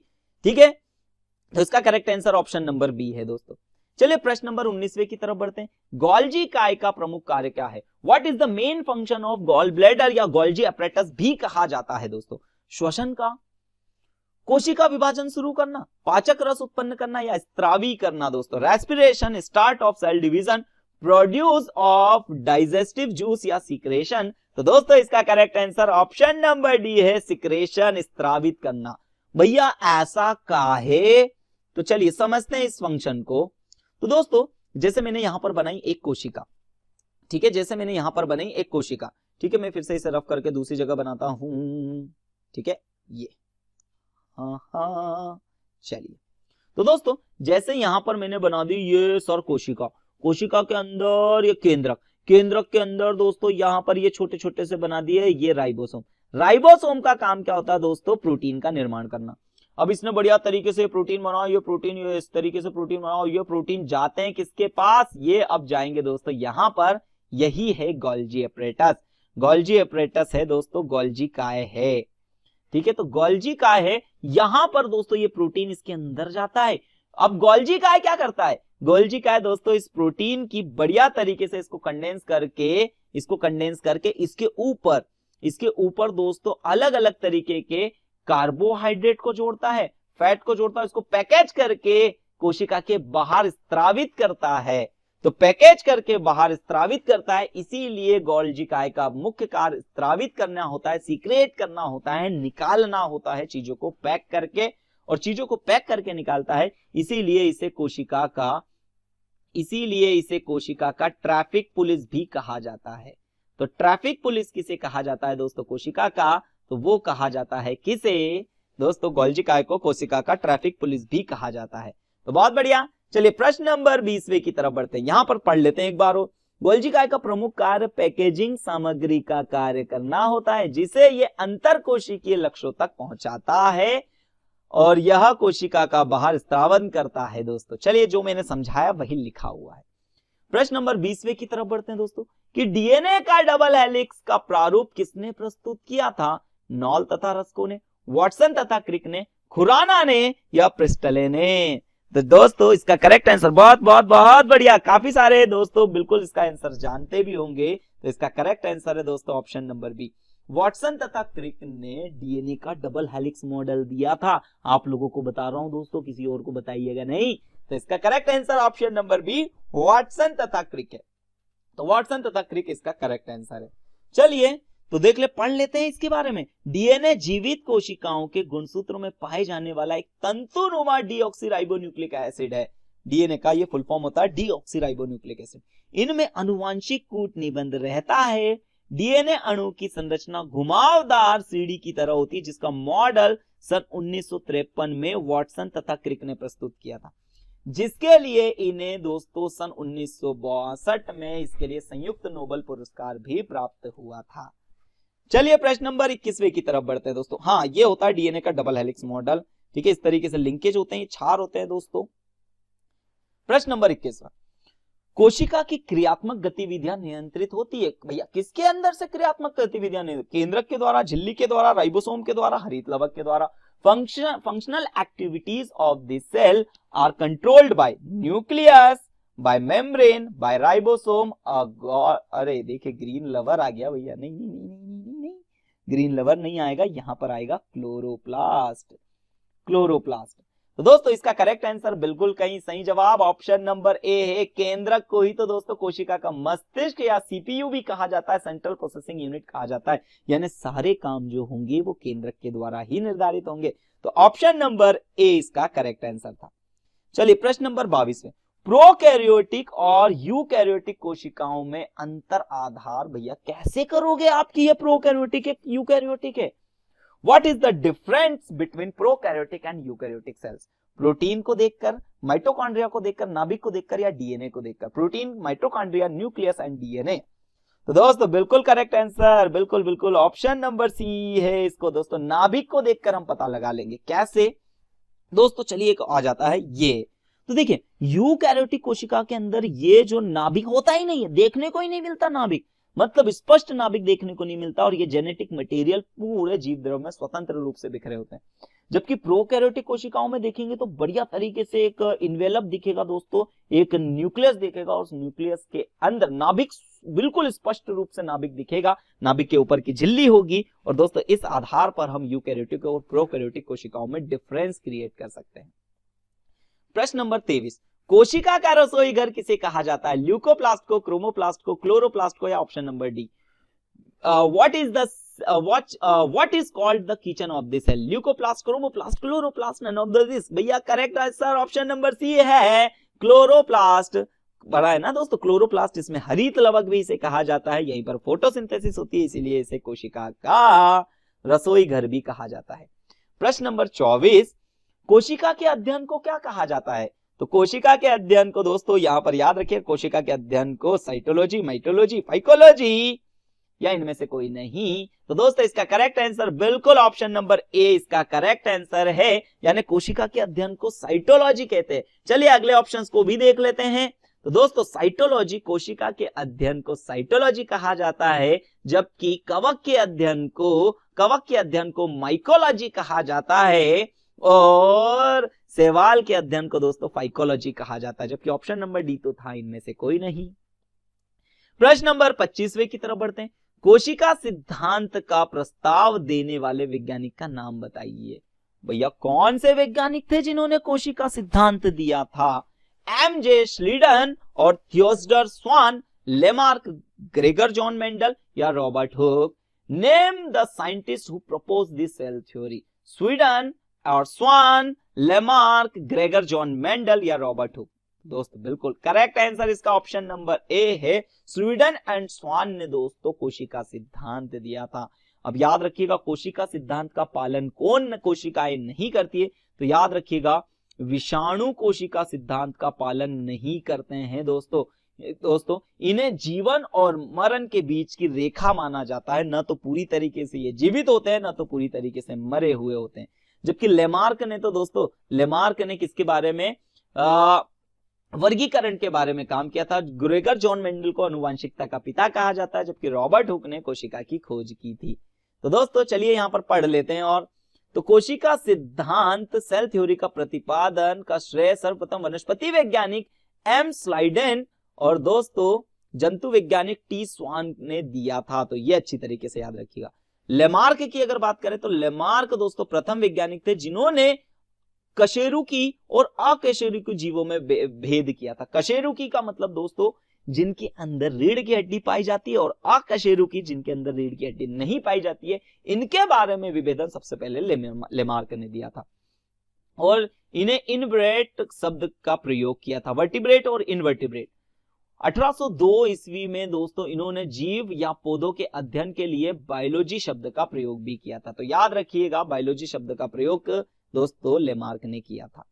अब ग्रेगर जॉन मेंडल को तो आनुवंशिकता का पिता कहा जाता है दोस्तों। इन्होंने मटर के पौधों पर काम किया था और अपने तीन मूलभूत नियम दिए थे दोस्तों, जिन्हें आनुवंशिकता के नियम के नाम से जाना जाता है। आगे चल के अपन देखेंगे। जबकि रॉबर्ट हुक की बात करें तो सन 1665 में इन्होंने सर्वप्रथम कोशिका की खोज की थी। प्रश्न नंबर 26 कि मेंडल ने मटर के पौधों में कितने प्रकार के विषम लक्षणों को निर्धारित किया था? How many types contrasting traits did Mendel determine the pea plants? मतलब समझिएगा कि ऐसे कितने गुणों को लेकर उन्होंने अध्ययन किया था यार। तो दोस्तों इसका करेक्ट आंसर है ऑप्शन नंबर सी, 7 गुणों को लेकर किया था। 7 गुण कैसे?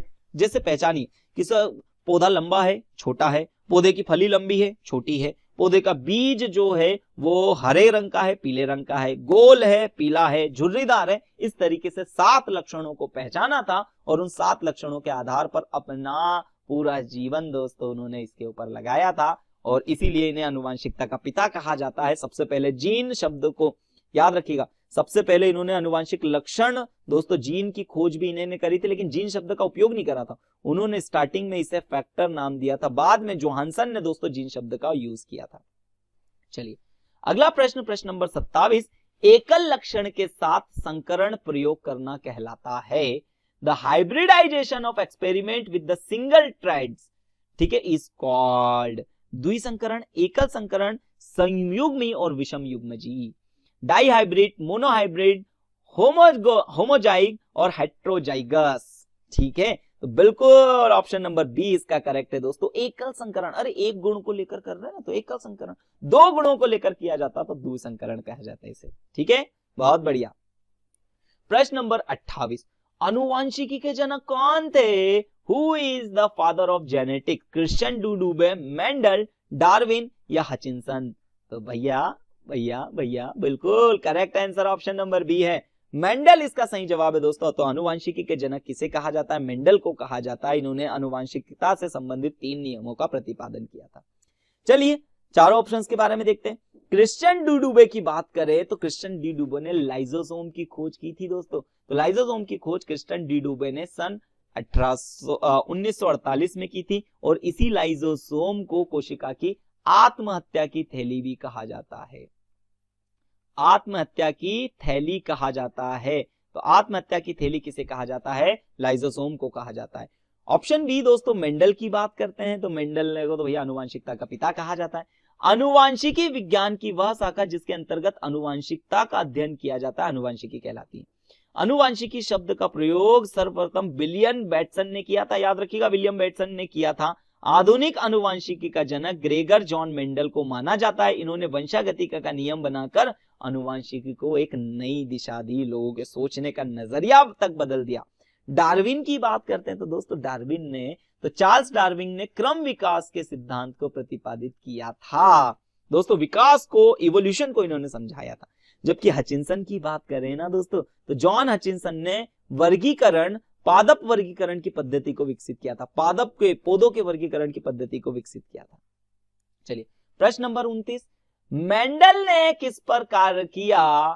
तो दोस्तों what did the Mendel work on? अब एक चीज तो समझ में आती है कि दोस्तों इन्होंने मटर के पौधों पर काम किया था, लेकिन मटर, इसका मतलब आपसे इस प्रश्न में मटर के पौधे का वैज्ञानिक नाम पूछा गया है। तो मटर के पौधे का वैज्ञानिक नाम क्या होता है दोस्तों, वही इस प्रश्न की खास जड़ है। तो दोस्तों इसका correct answer option number A है, पाइसम सटावयम पूरा नाम होता है। तो याद रखिएगा, मटर का रासायनिक नाम या मेंडर का वैज्ञानिक नाम दोस्तों पाइसम होता है। तो इसका करेक्ट आंसर है Pisum, option number A correct है। चलिए प्रश्न नंबर 30 की तरफ बढ़ते हैं। मनुष्यों में लिंग का निर्धारण होता है भैया, sex determination in humans is done by. लिंग गुणसूत्र जो पिता से स्थानांतरित होते हैं, लिंग गुणसूत्र जो माता से स्थानांतरित होते हैं। ऑप्शन नंबर सी ए और बी दोनों से, ऑप्शन नंबर डी भैया किसी से नहीं। Sex chromosomes that are transferred from the father, sex chromosomes that are transferred from the mother, both option A and B, neither of the above। तो दोस्तों इसका करेक्ट आंसर भैया सभी लोग जानते हैं ना कि लड़कों के अंदर या पिता के अंदर की बात करें तो पिता के अंदर XY टाइप का क्रोमोसोम्स पाया जाता है, जबकि माता के अंदर XX टाइप का क्रोमोसोम्स पाया जाता है। और दोस्तों यही Y वाला क्रोमोसोम्स ये डिसाइड करता है कि पैदा होने वाला लड़का होगा, और अगर इसकी उपस्थिति नहीं है तो पैदा होने वाले संतान जो होगी वो लड़की होगी दोस्तों। तो इस तरीके से पिता का लिंग गुणसूत्र डिसाइड करता है कि पैदा होने वाला बच्चा लड़का होगा या लड़की होगी। तो उसके लिए इसका ऑप्शन नंबर ए करेक्ट है। चलिए देख लीजिए, अब मनुष्य के अंदर 23 जोड़ी गुणसूत्र पाए जाते हैं, यानी दोस्तों जोड़ी में 23, जो कि अगर मैं 2 से मल्टीप्लीकेशन कर दूं तो टोटल 46, टोटल 46 गुणसूत्र होते हैं। और दोस्तों पेयर में पाए जाते हैं, जो कि 23 गुणसूत्र मां से आते हैं, 23 गुणसूत्र पिता से आते हैं। इस तरीके से मनुष्य के अंदर टोटल 46 क्रोमोसोम्स हो जाते हैं। अब इसमें दोस्तों इसको अगर 2 पार्ट में डिवाइड की जाए ना, तो ये जो 22 गुणसूत्र होते हैं, 22 जोड़ी गुणसूत्र होते हैं, वो नर और मादा दोनों में एक जैसे होते हैं। और दोनों में एक जैसे होते हैं, इसीलिए दोस्तों इसे ऑटोसोम या सोमेटिक क्रोमोसोम्स कहा जाता है, देहिक गुणसूत्र कहा जाता है। और यही गुणसूत्र दोस्तों क्या किसका, तो ये देह यानी ये शरीर रचना करते हैं, शरीर रचना के लिए यही जिम्मेदार होते हैं। अब शरीर रचना में कैसे, फिंगरप्रिंट क्या होगा, बालों का कलर क्या होगा, आंखों का रेटिना किस कलर का होगा, हमारे अंदर ब्लड ग्रुप कौन सा होगा, इन सब को डिसाइड करते हैं कौन, ये 22 जोड़े गुणसूत्र ही दोस्तों डिसाइड करते हैं। 22 जोड़े गुणसूत्र ही दोस्तों इसे डिसाइड करते हैं। जबकि अगर अपन किसकी बात कर लेते हैं दोस्तों, अगर हम बात कर लेते हैं किसके बारे में कि एक क्रोमोसोम्स अलग कौन सा होता है, तो सेक्स क्रोमोसोम्स होता है, जिसे लिंग गुणसूत्र दोस्तों पुरुषों में होता है XY टाइप का, जबकि महिलाओं में होता है XX टाइप का। यहीं से देखिए समझिएगा दोस्तों, अगर मैं यहां पर बात कर लेता हूं पुरुष की और यहां पर बात कर लेता हूं मादा की, दोनों की शादी हुई, पुरुष के अंदर तो गुणसूत्र कौन सा XY टाइप का और मादा के अंदर है XX टाइप का। सोचिए कि दोस्तों जब सेक्स के बाद में पुरुष से आया X क्रोमोसोम्स, माता से आया X क्रोमोसोम, तो पैदा होने वाली संतान तो लड़की हो जाएगी, क्योंकि XX है दोस्तों, ये माता से मैच कर रहा है। जबकि दोस्तों यहां से अगर एक क्रोमोसोम X आ जाए और पुरुष माता से ये दूसरा क्रोमोसोम X आ जाए, तो दोस्तों दोनों XX हैं, अभी भी पैदा होने वाली संतान कैसी होगी, लड़की होगी। अब पुरुष से आ जाए दोस्तों Y क्रोमोसोम्स और माता से आ जाए ये वाला X क्रोमोसोम, तो XY टाइप का बन गया ना, तो ये तो पुरुष के अंदर मैच कर रहा है, तो दोस्तों पैदा होने वाला संतान जो होगी वो लड़का होगा। इसी तरीके से Y क्रोमोसोम्स आ जाता है इधर और माता से ये वाला X क्रोमोसोम, तब भी लड़का पैदा होगा। अब दोस्तों इस आधार पर दोस्तों अगर अनुपात देखा जाए तो 2:2 बनना, लड़के और लड़की को काट के इसे सिंप्लीफाई किया जाएगा तो 1:1, यानी नेचर ने दोस्तों हर एक लड़के के लिए एक लड़की बना के रखी है। लेकिन हम मनुष्य दोस्तों स्पेशली भारत में लड़के के इंतजार में लड़कियों का गर्भपात करवाया जा रहा है, क्योंकि 3 महीने के बाद दोस्तों, मतलब माँ के गर्भ से 3 महीने के बाद सोनोग्राफी में यह पता चल जाता है कि पैदा होने वाला जो संतान है वो लड़का होगा या लड़की होगी, इस बात का पता चल जाता है। और दोस्तों जैसे ही पता चल जाता है ना, तो लड़कियों को गर्भ में ही मार दिया जाता है। बड़ी गंदी बात है ये दोस्तों। चलिए आगे बढ़ जाते हैं दोस्तों अगले प्रश्न की तरफ। प्रश्न नंबर 31 कि मटर के जब एक लंबे और छोटे पौधे का साथ क्रॉस कराया जाता है तो शुद्ध लंबे, ठीक है, पौधे और छोटे पौधे किस अनुपात में होंगे? द पी, ठीक है, इन पी मतलब मटर के पौधे, when the tall plants crossed with the short plants, then what is the ratio of the net tall plants and short plants be? तो दोस्तों बिल्कुल इसका करेक्ट आंसर, बिल्कुल इसका correct answer option number B होगा। 3:1 बनता है दोस्तों, 3:1 बनता है। और दोस्तों इसी के आधार पर मेंडल भाई साहब ने अपना पहला नियम दिया था, जिसे प्रभाविता का नियम भी कहा जाता है। प्रभाविता का नियम कहा जाता है दोस्तों, तो याद रखिएगा इसी के आधार पर उन्होंने प्रभाविता का नियम दिया था। यानी दोस्तों 3 पौधे लंबे बनेंगे तो 1 पौधे छोटा बनेगा, और इसमें प्रभावी गुण ही स्पष्ट रूप से दिखाई देते हैं, इसे ही प्रभाविता का नियम कहा जाता है। प्रश्न नंबर 32 कि दोस्तों लड़की का गुणसूत्र विन्यास क्या होगा? What will the chromosomes configuration in the girls? 22 + XY, 23 + XX, 22 + XX और 23 + XX। तो दोस्तों correct answer option number C है इसका। दोस्तों समझिए 22 गुणसूत्र तो एक जैसे होते हैं और 23वां क्रोमोसोम्स उनमें XX टाइप का पाया जाता है। जबकि अगर यही प्रश्न लड़के का पूछा होता तो दोस्तों कौन सा ऑप्शन? ऑप्शन नंबर ए हो जाता। जबकि बी और सी तो हो ही नहीं सकता, क्योंकि 23 यहां पर और 1 मिला के तो 24 हो जाएंगे, जो कि गलत हो जाता। तो करेक्ट आंसर है ऑप्शन नंबर सी। अगले प्रश्न दोस्तों, यहां पर ये मैं पहले भी इसके बारे में डिस्कस कर चुका हूं। देखिए 22 जोड़े गुणसूत्र तो सेम, जबकि लड़कों में XY टाइप का होगा और 22 जोड़े गुणसूत्र तो सेम, और महिलाओं में XX टाइप का होगा। चलिए प्रश्न नंबर 33वें की तरफ बढ़ते हैं। वह विज्ञान जो जीवों की समानता और अंतर के साथ संबंधित होता है, उसे क्या कहते हैं? The science that deals with the similarities and dissimilarities of organism. पारिस्थितिक विज्ञान इकोलॉजी, वनस्पति विज्ञान जेनेटिक अनुवांशिकता यानी हेरिडिटी, और प्राकृतिक विज्ञान यानी नेचुरल साइंस। तो दोस्तों करेक्ट आंसर बिल्कुल यहां पर देखिए, आप सभी लोगों ने ये तो पहचान गए, ये 2 ऑप्शन नहीं हो सकता, यहां कंफ्यूज हो रहे होंगे। ऑप्शन नंबर सी इसका करेक्ट आंसर नहीं है दोस्तों, ऑप्शन नंबर बी इसका करेक्ट है।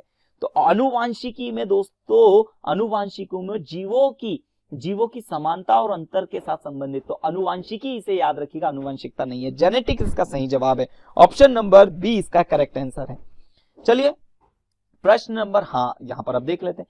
अनुवांशिकी या वंशागति की लक्षण जो जनकों से संतति में संचरित होते हैं, वंशागति की हेरिडिटी कहलाता है दोस्तों, इसे वंशागति की कहा जाता है। अनुवांशिकता और भिन्नताओं का अध्ययन अनुवांशिकी में किया जाता है, तो जेनेटिक्स कहा जाता है। अब आई होप सो दोनों में डिफरेंस समझ में आ गया होगा। प्रश्न नंबर 34, अनुवांशिकी के आधार पर कौन सा विवाह ठीक नहीं है? भैया साइंस के हिसाब से आप कुंडली से पहले क्या देखना चाहोगे? तो which marriage will not be good basis on the genetics. आदमी RH नेगेटिव और औरत RH पॉजिटिव, दोनों RH पॉजिटिव, दोनों RH नेगेटिव, या आदमी RH पॉजिटिव और औरत RH नेगेटिव। तो दोस्तों इसका करेक्ट आंसर है ऑप्शन नंबर डी। दोस्तों अब ये सर RH पॉजिटिव नेगेटिव क्या है? तो दोस्तों बस याद रखिएगा, RH पॉजिटिव का मतलब पॉजिटिव ब्लड ग्रुप वाला। यानी दोस्तों अगर किसी पुरुष का positive blood group A positive हो और महिला का ब्लड ग्रुप B नेगेटिव हो, तो इन्हें शादी आपस में नहीं करना चाहिए, क्योंकि इससे दोस्तों इनकी आगे संतानोत्पत्ति में बहुत बाधा आती है, और दोस्तों इसी वजह से इन्हें शादी नहीं करना चाहिए। अब देखिए ये केवल आप ये AB से मत कंफ्यूज होइए, केवल और केवल पॉजिटिव ब्लड ग्रुप को नेगेटिव ब्लड ग्रुप के साथ में देखिए। अगर महिलाओं का नेगेटिव ब्लड ग्रुप है तो दोस्तों उसकी शादी नेगेटिव ब्लड ग्रुप पुरुष से ही होनी चाहिए, जबकि अगर पुरुष का नेगेटिव ब्लड ग्रुप है और महिला का पॉजिटिव है तब कोई समस्या नहीं आती है। ठीक है, चलिए दोस्तों इसके बारे में मैंने आपने पूरा, देखिए आप पूरा ये साइंस अगर पूरा टॉपिक वाइज टॉपिक पढ़ना चाहते हैं ना कि सर ये कैसे क्या हो रहा है, तो पूरे टॉपिक वाइज टॉपिक को आप एग्जाम कौशल यूट्यूब चैनल पर जाइए, उसकी प्लेलिस्ट में जाइए दोस्तों, और प्लेलिस्ट में सारा साइंस मैंने आप लोगों को पढ़ा रखा है, बिल्कुल टॉपिक वाइज टॉपिक।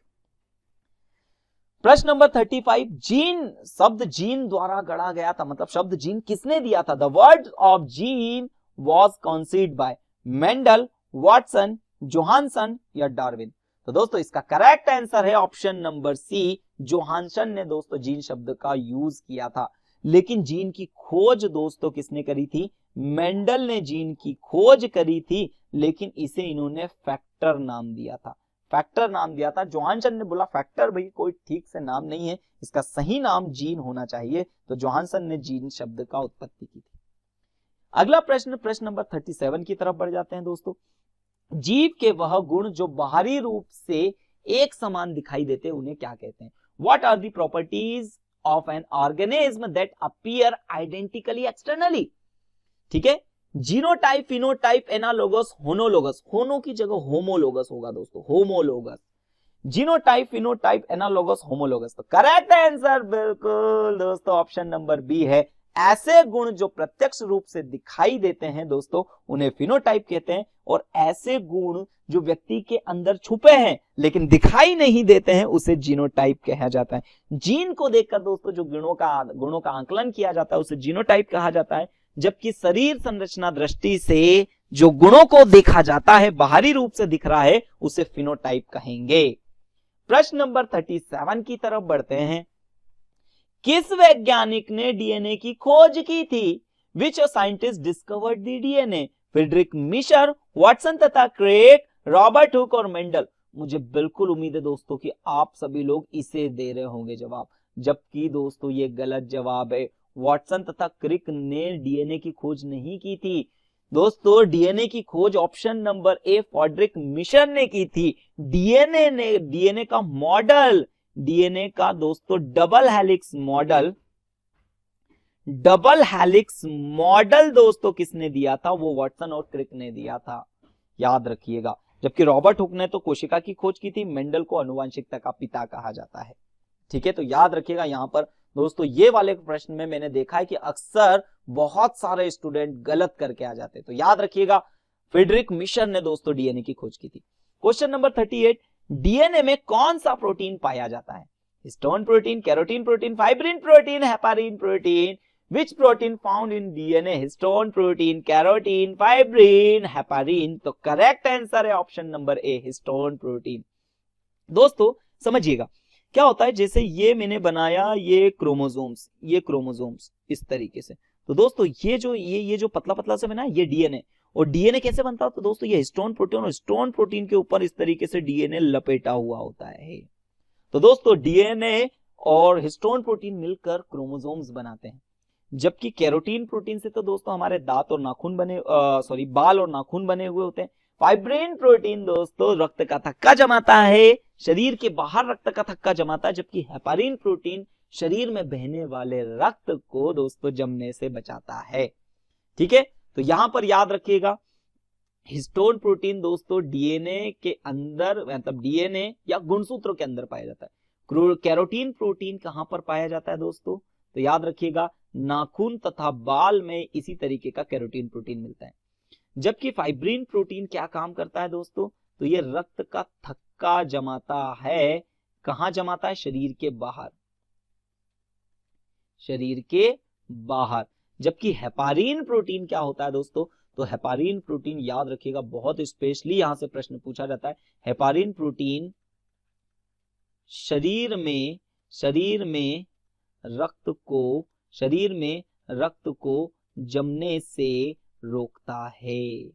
शरीर में दोस्तों रक्त को जमने से कौन रोकता है? Heparin protein. और इसका निर्माण कहां पर होता है दोस्तों? तो हेपारिन प्रोटीन का निर्माण यकृत में होता है। यकृत में दोस्तों इसका क्या होता है? निर्माण होता है। ये अच्छी तरीके से याद रखिएगा। चलिए बढ़ते हैं अगले प्रश्न, प्रश्न नंबर 39 की तरफ। डीएनए में कौन सी शर्करा पाई जाती है? Which sugar is found in DNA? Hexose, glucose, pentose या ट्राइओस? तो दोस्तों याद रखिएगा डीएनए का फुल फॉर्म होता है deoxy ribose sugar. Deoxy ribose ribonucleic acid. दोस्तों अब इसके अंदर जो शुगर पाई जाती है ना, वो पाई जाती है कौन सी, राइबोस शुगर पाई जाती है। कौन सी पाई जाती है, राइबोस शुगर पाई जाती है। और ये राइबोस शुगर दोस्तों एक प्रकार की पेंटोस शुगर है। अब ये पेंटोस शुगर का मतलब क्या है दोस्तों, कि 5 कार्बन वाली श्रृंखला पाई जाती है, 5 कार्बन वाली शुगर होती है दोस्तों। तो इसलिए याद रखिएगा कि डीएनए में कौन सी शर्करा, तो पेंटोस टाइप शुगर, यानी ऑप्शन नंबर सी इसका करेक्ट है, पेंटोस शुगर पाई जाती है। प्रश्न नंबर 40 की बात करते हैं। आनुवांशिकी इकाई अर्थात जीन होते हैं। आनुवांशिक इकाई भैया कहां पर होते हैं, किसके अंदर होते हैं, जेनेटिक यूनिट, मतलब for example genes is in cell membrane, in chromosomes, in lysosome, in cell wall. कोशिका झिल्ली में, गुणसूत्रों में, लाइसोसोम में, कोशिका भित्ति में। तो बिल्कुल दोस्तों correct answer option number B है, गुणसूत्रों के अंदर होते हैं दोस्तों। तो याद रखिएगा, सारी चीजें अच्छी तरीके से याद रखिएगा। देखिए गुणसूत्र तो कहां होते हैं, केंद्रक के अंदर होते हैं। गुणसूत्र के अंदर दोस्तों क्या क्या पाया जाता है, गुणसूत्र किससे बने हुए होते हैं, हिस्टोन प्लस डीएनए से बने हुए होते हैं, हिस्टोन प्रोटीन और डीएनए से मिलकर बने होते हैं। फिर दोस्तों ये डीएनए के अंदर देखा जाएगा तो डीएनए ऐसा डबल हेलिक्स मॉडल होता है, और इसके अंदर ये जो लिंकेज होते हैं ना, इन लिंकेज को कहा जाता है दोस्तों जीन कहा जाता है। तो बस सभी को अच्छी तरीके से समझ में आएगा। तो जीन दोस्तों आनुवांशिकी के प्राथमिक इकाई भी कहा जाता है इसे। चलिए प्रश्न नंबर 41, सबसे पहले प्रयोगशाला में जीन का संश्लेषण करने वाले वैज्ञानिक कौन से थे?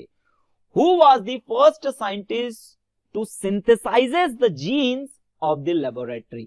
मेंडल, डार्विन, वाटसन तथा Khorana. Mendel, Darwin, Watson, Khorana. तो सही जवाब है दोस्तों इसका ऑप्शन नंबर डी, खुराना। जबकि मेंडल के बारे में बात की जाए तो मेंडल को तो आनुवांशिकी का पिता कहा जाता है। डार्विन ने विकासवाद का क्रम दिया था। वाटसन और क्रिक ने तो डीएनए के डबल हेलिक्स मॉडल की खोज करी थी। और दोस्तों खुराना जो कि एक भारतीय वैज्ञानिक थे, जिन्होंने किसके बारे में, जिन्होंने दोस्तों सबसे पहली बार जीन का संश्लेषण, जीन को एक्सट्रैक्ट कर लिया था दोस्तों, कोशिका से बाहर निकाल कर देख लिया था। ठीक है, तो दोस्तों ये है हरविंद खुराना जी के बारे में। भैया इनके बारे में क्यों नहीं जाने, भारतीय हैं। और दोस्तों एक बार जय हिंद तो बोलना बनता है। हरगोविंद खुराना जिनका जन्म 9 जनवरी 1922 में और इनकी मृत्यु हुई थी 9 नवंबर 2011 में, को एक नोबेल पुरस्कार से सम्मानित भारतीय वैज्ञानिक है दोस्तों। उनके द्वारा न्यूक्लिक एसिड में न्यूक्लियोटाइड का क्रम खोजा गया था, जिसमें कोशिका के आनुवांशिक कोड होते हैं और प्रोटीन के सेल के संश्लेषण को नियंत्रित करता है दोस्तों। ये हरगोविंद खुराना जी ने बहुत स्पेशल बात बताई थी। ठीक है, चलिए आगे बढ़ते हैं दोस्तों प्रश्न नंबर 42 की तरफ। जीन को व्यक्त किया जा सकता है, जीन को हम किस रूप में व्यक्त कर सकते हैं? Can genes be expressed? आनुवांशिकता की इकाई, डीएनए का एक भाग, उत्परिवर्तन की इकाई या उपयुक्त सभी तरीके से। Unit of heredity, a piece of DNA. ठीक है, unit of mutation, suitable all of the respective. मुझे काफी उम्मीद है कि दोस्तों काफी सारे बच्चे इसको गलत करेंगे, क्योंकि इसका सही जवाब ऑप्शन नंबर डी है। दोस्तों जीन क्या क्या कर सकता है? तो जीन आनुवांशिकी की इकाई है, बिल्कुल। डीएनए का एक भाग है, ये भी सत्य बात है।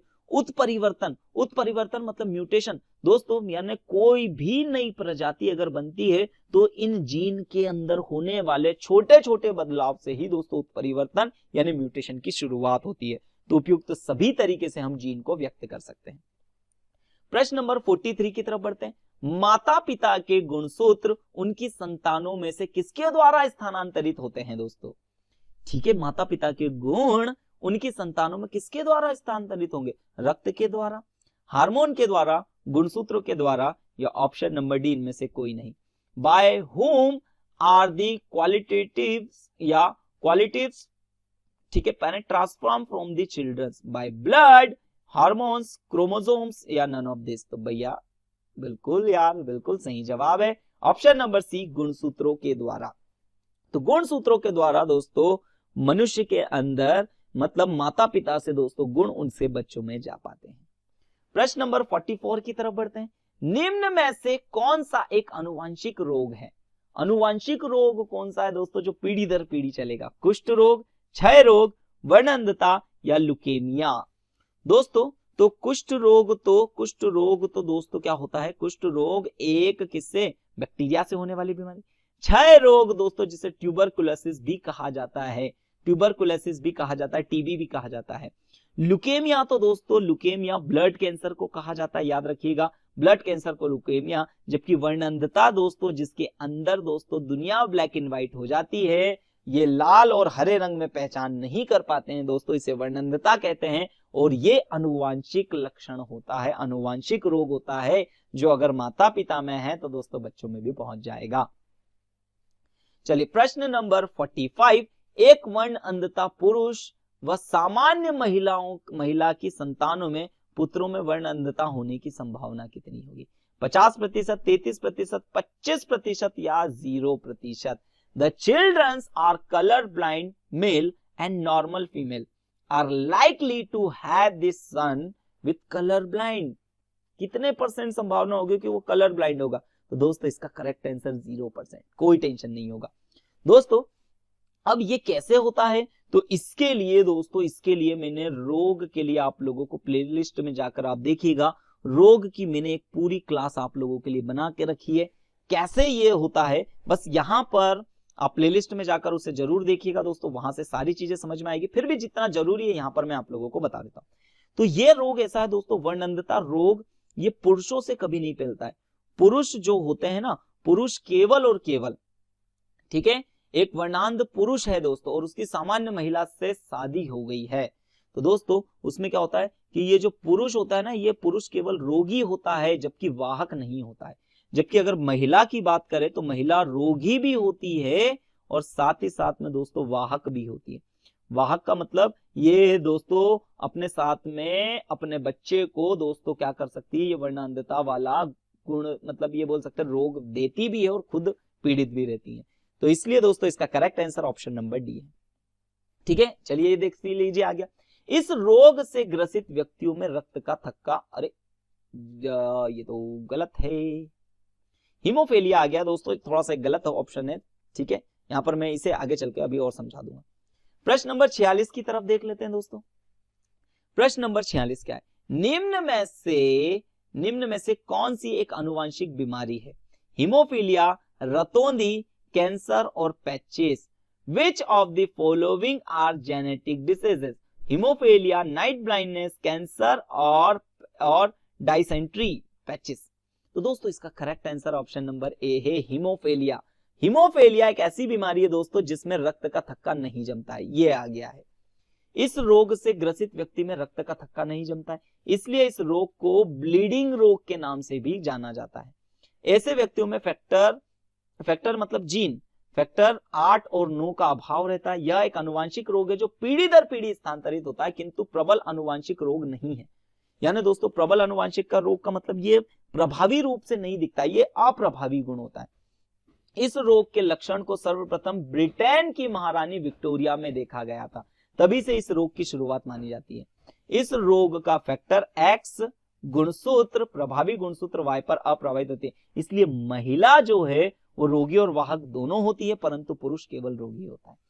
चलिए यहाँ पर एक कंडीशन दे रखी है कि यदि किसी महिला का विवाह किसी रोगी पुरुष से हो जाता है तो कितने प्रतिशत संतान हीमोफीलिया से ग्रस्त होगी? देखिए, नर सामान्य पुरुष है ना, मतलब एक्स भी अच्छा वाई भी अच्छा। मादा है तो दोस्तों एक्स भी खराब वाई भी खराब। दोस्तों अब इस तरीके से देखिए, यहाँ पर इधर से स्वस्थ एक्स आया और उधर से अस्वस्थ एक्स आया, तो भैया वाहक लड़की होगी, ये वाहक भी होगी ग्रसित भी होगी, इसी तरीके से वाहक भी। जबकि अगर यहाँ से पुरुष की बात, तो दोस्तों वाई आया और इधर से ये, अब दोस्तों ये एक्स डैश आया ना, तो वाई अच्छा है, मतलब लड़का रोगी होगा लेकिन वाहक नहीं होगा। तो 50% दोस्तों दोनों में संभावनाएं होती है। ठीक है, प्रश्न नंबर दोस्तों आगे बढ़ जाते हैं 47 की तरफ। 47, डीएनए अंगुली छाप का प्रयोग किसकी पहचान के लिए किया जाता है? DNA fingerprints are used to identify. उंगली छाप का मतलब फिंगरप्रिंट का यूज कहां पर किया जाता है? माता पिता का, हत्यारे का, चोर का पता लगाने में, या सभी का। ठीक है, पेरेंट्स, किलर, थीफ और ऑल ऑफ दिस। तो दोस्तों बिल्कुल यार सही जवाब है ना, हाँ सही जवाब ऑप्शन नंबर डी। दोस्तों इससे सभी का तो पता लगा लेंगे भैया डीएनए की तरह से हम ये पता लगा सकते कौन किसका बच्चा है या नहीं है, माता पिता है कि नहीं। हत्यारे का पता लगा सकते हैं, क्योंकि हत्या अगर दोस्तों मौका वारदात पर डीएनए मिल जाता है तो भी हम हत्यारे का पता लगा सकते हैं।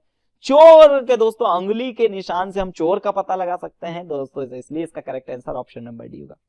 प्रश्न नंबर 48, अनुलेखन से क्या समझते हैं दोस्तों? ट्रांसक्रिप्शन से क्या मतलब है? डीएनए से डीएनए का निर्माण, डीएनए से आरएनए का निर्माण, आरएनए से डीएनए का निर्माण, या दोस्तों ऑप्शन नंबर सी।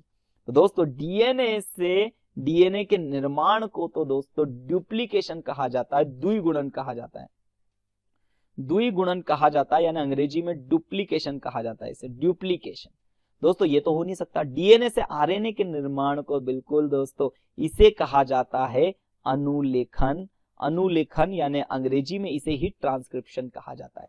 जबकि आरएनए से डीएनए के निर्माण को पुनर्अनुलेखन कहा जाता है। क्या कहा जाता है दोस्तों? पुनर्अनुलेखन कहा जाता है, मेकिंग डीएनए फ्रॉम आरएनए। तो इसलिए इसका correct answer option number B है, इसका correct answer option number B है, इसका correct answer option number B है।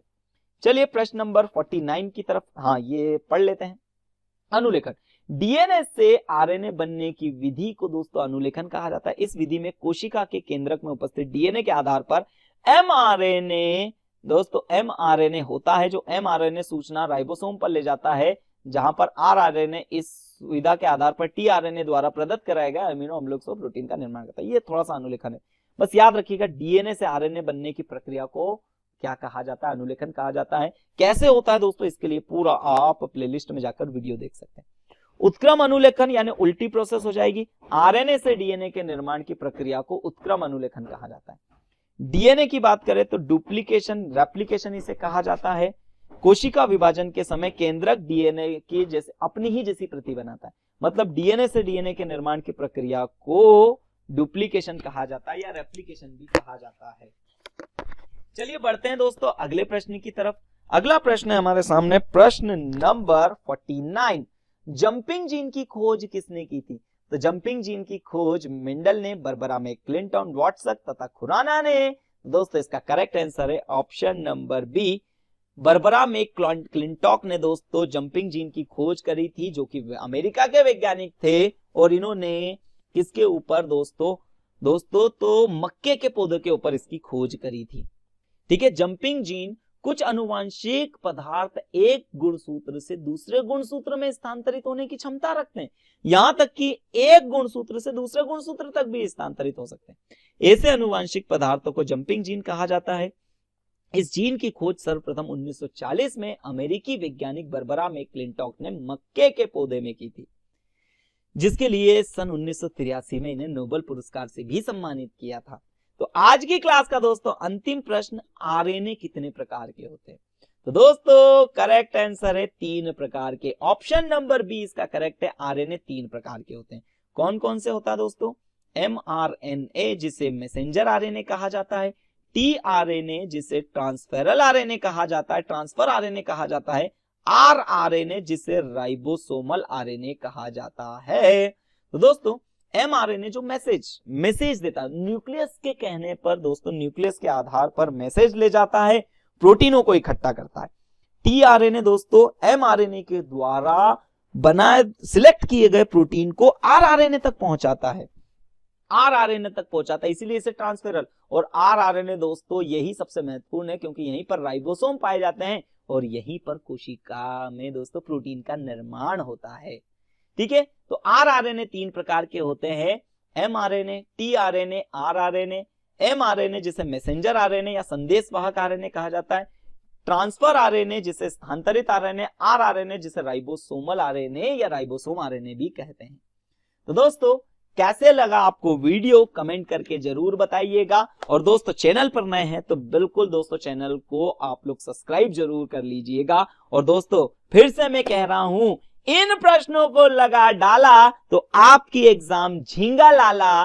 तो दोस्तों बिल्कुल, और सारी प्लेलिस्ट में दोस्तों अगर आप डिटेलिंग में पढ़ना चाहते हैं तो प्लेलिस्ट में सब कुछ आप लोगों के लिए अवेलेबल है, तो आप प्लेलिस्ट में जाकर सारी चीज को देख सकते हैं। दोस्तों वीडियो पसंद आए तो वीडियो को लाइक जरूर करना, शेयर जरूर करना, काफी मेहनत कर रहे हैं आप लोगों के लिए।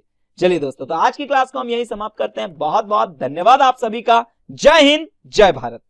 साथ ही साथ में दोस्तों एक और, आपको अगर इसकी पीडीएफ चाहिए, क्या चाहिए, पीडीएफ चाहिए, तो दोस्तों ये रहा मेरा व्हाट्सएप नंबर 6264514228। ये मेरा व्हाट्सएप नंबर है दोस्तों। इस व्हाट्सएप नंबर पे आप सिर्फ इतना लिखकर सेंड कर दीजिएगा कि सर पीडीएफ, और आप लोगों का दोस्तों मैं इसी तरीके से ग्रुप बना दूंगा जिसमें आप लोगों को दोस्तों हर एक क्लास का पीडीएफ उस ग्रुप में आप लोगों को मिलता जाएगा।